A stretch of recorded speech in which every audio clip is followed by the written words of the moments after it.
नमस्कार दोस्तों, एक बार फिर से स्वागत है आप सभी का अतुल्य आर्यस के इस डिजिटल प्लेटफॉर्म पर। और दोस्तों, जैसा कि हमने शुरू किया था राजस्थान जिला दर्शन, और राजस्थान जिला दर्शन में हम पहुंच चुके हैं 10वें संभाग पर, यानी हमारा अंतिम संभाग चल रहा है।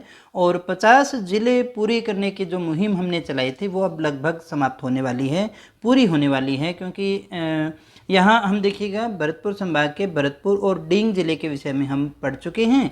एक हमारा आज का जो जिला रहेगा वो रहेगा धौलपुर। उसके बाद में मात्र 3 जिले हैं, और उसके बाद में जो हमारे 50 के 50 जिले हैं वो हमारे बड़े अच्छे से पूरे हो जाएंगे। बड़े अच्छे से सारी क्लासेज हमने की है, एक एक चीज़ को हमने जो इम्पोर्टेंट थी परीक्षा की दृष्टि से वो सभी हमने ली है।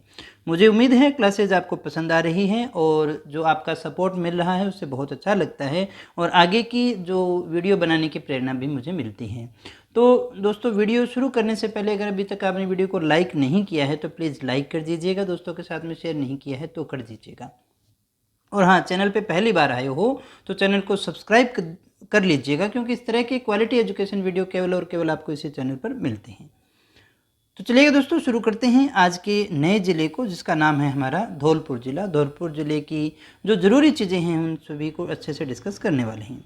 सबसे पहले हम बात करें कि धौलपुर ज़िला, देखिएगा, एक तो ज़िले के रूप में हमारे ये अस्तित्व में आता है जो काफ़ी बाद में आया। लेकिन अगर हम बात करें कि इसके संस्थापक कौन थे या प्रारंभ कहाँ से हुआ, जैसा कि नाम से हमें पता चलता है धौलपुर, तो ये जो धौलपुर नाम है कहीं ना कहीं संबंधित है धवल देव जी से। और धवल देव जी जो थे तोमर वंश के शासक हुआ करते थे, उनके द्वारा जो है ये धौलपुर की स्थापना की गई थी माना जाता है। कुछ और ज़रूरी बातें हम देखें तो इसे कहा जाता है दक्षिण का द्वार। धौलपुर को हम और क्या कहते हैं, दक्षिण का द्वार, क्योंकि इसकी जो स्थिति है वो बहुत ही विशिष्ट प्रकार की है, इसलिए हम इसे दक्षिण का द्वार कहते हैं। ये देखिएगा दोस्तों, ये हमारा धौलपुर ज़िला है, ठीक है। इसे हम दक्षिण का द्वार भी कहते हैं, और इसे पूर्वी जिला भी कहते हैं, कई नाम आते हैं इसके। दक्षिण का द्वार कहते हैं क्योंकि यूपी का तो आगरा और मध्य प्रदेश का ग्वालियर दोनों धौलपुर की ज़िले की सीमा से लगते हैं, इसलिए हम इसे दक्षिण का द्वार भी कहते हैं दोस्तों। अगर हम बात करें धौलपुर के प्राचीन नामों के विषय में, तो उसका प्राचीन नाम आता था कोठी, और धवलपुरी अभी हमने देखा, धौलापुरी, ये सभी इसके प्राचीन नाम हैं। अन्य नामों में अगर हम बात करें तो सूर्योदय की नगरी भी हम इसे कहते हैं, क्योंकि राजस्थान का जो हमारा नक्शा रह गया इस तरह का, जब हम बात करते हैं तो बिल्कुल पूर्वी जिला है, तो सूर्य सबसे पहले यहाँ आता है, सबसे पहले अस्त भी यहीं होगा, तो सबसे पहले सूर्योदय और सूर्यास्त जो होता है वो यहीं होता है, इसलिए हम इसे सूर्योदय की नगरी के नाम से भी जानते हैं। तो धौलपुर जो है वो सूर्योदय की नगरी कहलाता है। इसे राजस्थान का पूर्वी प्रवेश द्वार भी कहते हैं। इसे हम और क्या कहते हैं, पूर्वी प्रवेश द्वार, क्योंकि बिल्कुल पूर्वी जिला भी हमारा ये रह जाता है। स्थानीय भाषा में डांग नाम भी आता है, आगे भी हम इसका डिस्कस करने वाले हैं। तो करौली और धौलपुर, देखिए इन दोनों का ही जो वन क्षेत्र है विशेषतः वो डांग के रूप में जाना जाता है। कोठी अभी हमने देखा, इसका प्राचीन नाम कोठी के रूप में भी आता था। धौलपुर का जो क्षेत्र है, धौलपुर का वह क्षेत्र जो बाणगंगा और चंबल के मध्य स्थित है, वही स्थान जो है वो कोठी के नाम से जाना जाता है दोस्तों। और हम इसे क्या कहते हैं, रेड डायमंड। तो देखिएगा धौलपुरी स्टोन काफ़ी फेमस है, यहाँ तक कि राष्ट्रपति भवन जो बना हुआ है वहाँ भी धौलपुरी स्टोन जो है लगे हुए हैं। आपने देखा होगा रेड कलर के मकानों के आगे देखिएगा जो पत्थर लगा होता है, बहुत शानदार पत्थर होता है ये। तो उस धौलपुर स्टोन के कारण ही, लाल पत्थर होने के कारण ही हम इसे रेड डायमंड के नाम से भी जानते हैं। फिर हम बात करें प्रजामंडल की, तो धौलपुर में भी उत्तरदायी शासन की स्थापना के लिए प्रजामंडल का गठन किया गया था, और इस प्रजामंडल की जो स्थापना है वो कृष्णदत्त पालीवाल के द्वारा 1936 में की गई थी। तो दोस्तों, हिस्टोरिकल हो चाहे सांस्कृतिक हो, कैसा भी है, सभी फैक्ट को हमने अच्छे से इसमें डाला है जो आपको जानने अनिवार्य है। नागरी प्रचारणी सभा, नागरी प्रचारणी सभा धौलपुर में देखिएगा, नागरी प्रचारणी सभा का गठन किया गया था, स्थापना की गई थी किसके द्वारा, जौहरी लाल इंदू और ज्वाला प्रसाद जी के द्वारा 1934 में नागरी प्रचारणी सभा की गठन यहाँ पर, स्थापना यहाँ पर की गई थी। जैसा कि रियासतों का विलय हुआ था, तो धौलपुर रियासत विलय पत्र पर हस्ताक्षर करने वाली अंतिम रियासत मानी जाती है।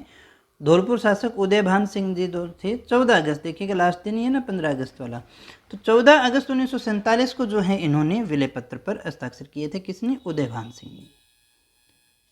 और जिले के रूप में अस्तित्व आता है 27वां इसका 15 अप्रैल 1982 को ये 27वां जिला, राजस्थान का 27वां जिला बनता है। कुछ एक ऐतिहासिक पहलू है इसमें। तसीमो कांड हुआ था एक, ये क्या था? तो बात है 11 अप्रैल 1947 की, आज़ादी वाला साल ही है। तसीमो नामक स्थान है, वहाँ पर कुछ स्वतंत्रता सेनानियों के द्वारा जो है तिरंगा लहराने का प्रयास किया जाता है। तो उसी दौरान पुलिस कार्यवाही होती है, क्योंकि उस समय देखिएगा ये भी अपराध हुआ करता था दोस्तों। देखो कितनी बड़ी बात है, हमारा ध्वज भी हम अपनी इच्छा से नहीं फहरा सकते थे, वो भी अपराध था। तो पुलिस कार्यवाही दिवस में शहीद हो गए थे स्वतंत्रता सेनानी ठाकुर छितर सिंह और पंचम सिंह। छितर सिंह कहीं या छत्र सिंह कहीं, एक ही बात है, कोई सा भी नाम आ जाए। सबसे पूर्वी जिला यही है, और पूर्वी बिंदु हम कौन सा मानते हैं? सिलाना गांव है धौलपुर का, वो राजस्थान का पूर्वी बिंदु है। यहाँ देखिएगा सीमा की बात करें तो अंतर्राज्यीय सीमा 2 राज्यों से जो है इसकी सीमा लगती है। कौन कौन से? उत्तर प्रदेश और मध्य प्रदेश। ये धौलपुर हमारा, धौलपुर का ये जो ऊपर वाला सीमा क्षेत्र रह गया, ये तो रह गया उत्तर प्रदेश का, और ये नीचे वाला रह गया मध्य प्रदेश का। तो मध्य प्रदेश से भी धौलपुर की सीमा लगती है, ये सारी रह गई, और ये सारी जो है वो किसकी रहेगी? उत्तर प्रदेश की। तो दक्षिण, उत्तर से दक्षिण में जाना हो तो ये यहाँ वाले देखो आराम से धौलपुर से होकर के जा सकते थे। अब हम बात करें जिले, तो 2 जिलों की सीमा भी लगती है। कौन कौन से? करौली और भरतपुर। तो ये करौली हो गया पहला, और दूसरा हो गया भरतपुर। ये जिलों की सीमा भी लग गई। तो बस इतनी सीमाएं हैं, 2 राज्य और 2 जिलों के साथ सीमा लगती हैं। नदियों की अगर बात करें तो यहाँ प्रमुख नदी है पार्वती, गंभीरी और चंबल नदियाँ धौलपुर की प्रमुख नदियों में आती है। जलप्रपात है यहाँ पर एक दमोह नामक स्थान पर, दमोह जलप्रपात है बाड़ी में, बाड़ी धौलपुर में। एक तालाब है यहाँ पर, तालाबे शाही, धौलपुर की झील कहते हैं इसे। ये एक झील है, धौलपुर की झील है तालाबे शाही। फिरोज शाह तुगलक के समय इसको बनाया गया था। अब हम देखिए यहाँ प्रमुख योजनाएं कोई हैं, परियोजनाएं, जल परियोजनाएं हैं तो पार्वती सागर बांध है, काला तीर परियोजना है, अंगोई बांध है, राम सागर बांध है, धौलपुर सिंचाई व लिफ्ट परियोजना। इतनी सारी परियोजनाएं जो हैं वो यहाँ पर देखने को मिलेंगी। यहाँ पर एक अभ्यारण्य भी है, राम सागर अभ्यारण्य, जो सांभर के लिए जाना जाता है, सांभर के लिए प्रसिद्ध है। यहाँ पर धौलपुर राज्य का न्यूनतम भेड़ बकरी व गोवंश वाला जिला अगर हम देखें तो कौन सा है? यही है। एक और अभ्यारण्य है वन विहार वन्य जीव अभ्यारण्य भी यही है। यहाँ पर दोस्तों देखिएगा हाईटेक प्रिसीजन ग्लास फैक्ट्री है धौलपुर में। धौलपुर जो है कांच उद्योग के लिए जाना जाता है, विशेषतः 2 है, धौलपुर ग्लास फैक्ट्री भी है यहाँ पर, और हाईटेक प्रिसीजन ग्लास फैक्ट्री भी है। प्रिसीजन ग्लास फैक्ट्री जो है वो सार्वजनिक क्षेत्र का राज्य का पहला कांच का कारखाना है, याद रखिएगा। नैरो गेज, देखिएगा रेल लाइनों की अगर हम बात करें, metre gauge, narrow gauge, broad gauge, ये लाइनों की बीच की, ये जो पटरियों के बीच की दूरी है इसके हिसाब से होता है। तो सबसे छोटी होती है नैरो गेज। तो नैरो गेज रेलवे लाइन वाला राज्य का एकमात्र जिला कौन सा है? धौलपुर ही है। यहाँ अभी भी नैरो गेज आपको देखने को मिल जाएगी। एक यहाँ खानपुर महल है, शाहजहाँ की आरामगाह हुआ करती थी, शिकार करने जब भी आते थे यहाँ पर। फिर हम बात करें सामूगढ़ का युद्ध हुआ था, यहाँ पर एक सामूगढ़ का युद्ध हुआ औरंगजेब और दारा सिकोह के मध्य 1658 के अंदर। शेरगढ़ दुर्ग, ये इंपॉर्टेंट है दोस्तों, धौलपुर में है शेरगढ़ दुर्ग, परवन नदी के किनारे। कौन सी नदी के किनारे है? परवन नदी के किनारे स्थित गिरि दुर्ग, ये किस श्रेणी में भी आता है।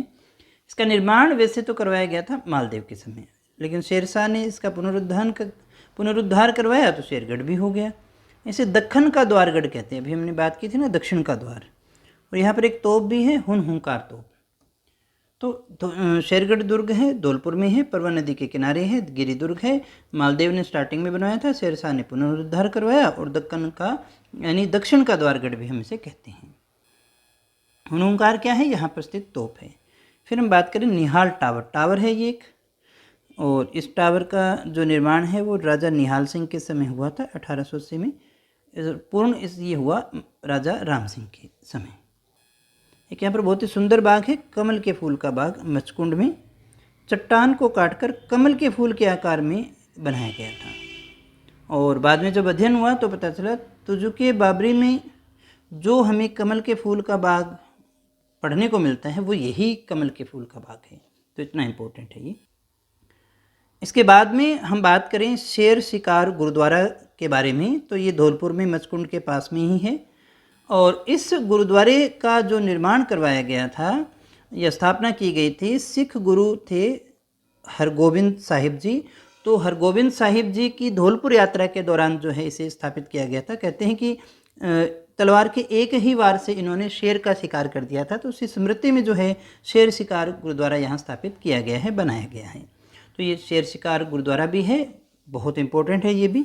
फिर हम बात करें मुग़ल गार्डन के विषय में। मुग़ल गार्डन भी है झोर में, बाबर के ज़माने में बना था ये, और इसे बागे नीलोफर के नाम से भी जानते हैं। अब हम बात करें धौलपुर की आकृति के विषय में, तो कैसी है, बतख के जैसी आकृति है इसकी। कैसी है दोस्तों, बतख जैसा ये ज़िला है। अब है या नहीं वो तो मैं आपको एक बार फिर से मैप दिखा देता हूँ, आपको लगे तो ठीक है, अदरवाइज तो क्या ही कर सकते हैं इसमें।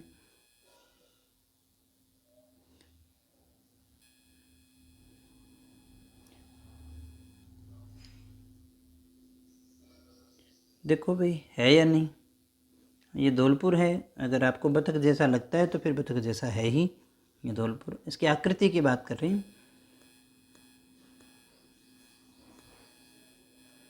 इसके बाद में हम बात करें कौन सी नदी के किनारे है धौलपुर जिला, तो ये चंबल नदी के किनारे स्थित है। डांग उपनाम की बात की थी, धौलपुर जिले में चंबल नदी का जो क्षेत्र है स्थानीय भाषा में उसे डांग के नाम से ही जानते हैं।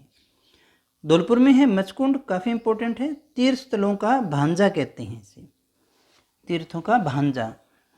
तीर्थों का मामा किसे कहते हैं ये आप कमेंट करके बताइएगा मुझे। एक राजा बिहारी मंदिर है धौलपुर पैलेस के पास ही है ये। एक शिव मंदिर और 64 योगिनी मंदिर प्राचीन मंदिर है यहाँ पर। प्रमुख मेलों की अगर हम बात करें तो यहाँ लगता है बाबू महाराज का मेला भाद्रपद शुक्ल द्वितीया को। 12 भाइयों का मेला भी बड़ी धौलपुर में लगता है, और एक देव छठ मेला लगता है भाद्रपद शुक्ल पंचमी और षष्ठी को। और यहाँ क्या है, यहाँ है सेपऊ महादेव का मंदिर पार्वती नदी के किनारे। कहाँ है, पार्वती नदी के किनारे बना हुआ है सेपऊ महादेव का मंदिर।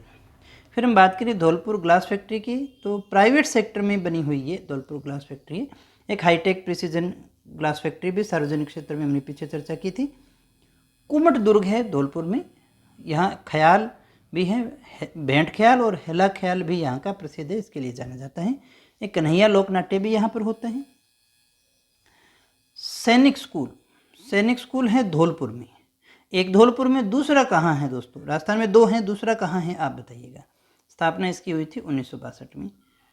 अब कई बार प्रश्न पूछ लेते हैं तमंचा शाही क्या है, तो तमंचा शाही ऐसा शब्द आपको जब भी आपको मिले ना, विजय शाही, तमंचा शाही, झाड़ शाही, तो या तो वो सिक्का होगा या वो पगड़ी का प्रकार होगा, ज़्यादातर आपको यही मिलेगा। तो ये सिक्के का प्रकार है तमंचा शाही।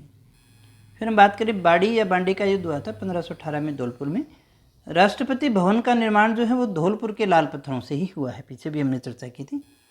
फिर हम बात करें कन्हैया लाल गोयल, बहुत ही प्रसिद्ध स्वतंत्रता सेनानी रही। इन्हें पंडित जवाहरलाल नेहरू ने शेर धौलपुर का नाम दिया था दोस्तों। एक यहाँ के प्रसिद्ध कलाकार नारायण सिंह बेंगनिया, और ये जो हैं सबसे छोटे कद के कलाकार हैं, यानी हाइट में सबसे छोटे कलाकार राजस्थान के कोई हैं तो यही हैं दोस्तों। तो दोस्तों ये था हमारा ज़िला धौलपुर, और इस धौलपुर के बाद में देखिएगा भरतपुर संभाग के 3 ज़िले हमारे कंप्लीट हो गए हैं। नेक्स्ट वीडियो में हम बात करेंगे करौली ज़िले के विषय में।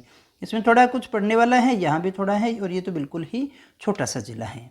तो जल्दी ही हमारे सारे ज़िले पूरे होने वाले हैं। इस तरह से आप अभी तक क्लास में बने हुए हैं, रेगुलर आप देख रहे हैं, तो आगे भी इसी प्रकार से बने रहेगा हमारे साथ में। और हम और भी नई वीडियो, नए कोर्सेज आपके लिए लाने वाले हैं। बिल्कुल शानदार कंटेंट आपको और पूरी तरह से निःशुल्क ही उपलब्ध करवाया जाएगा।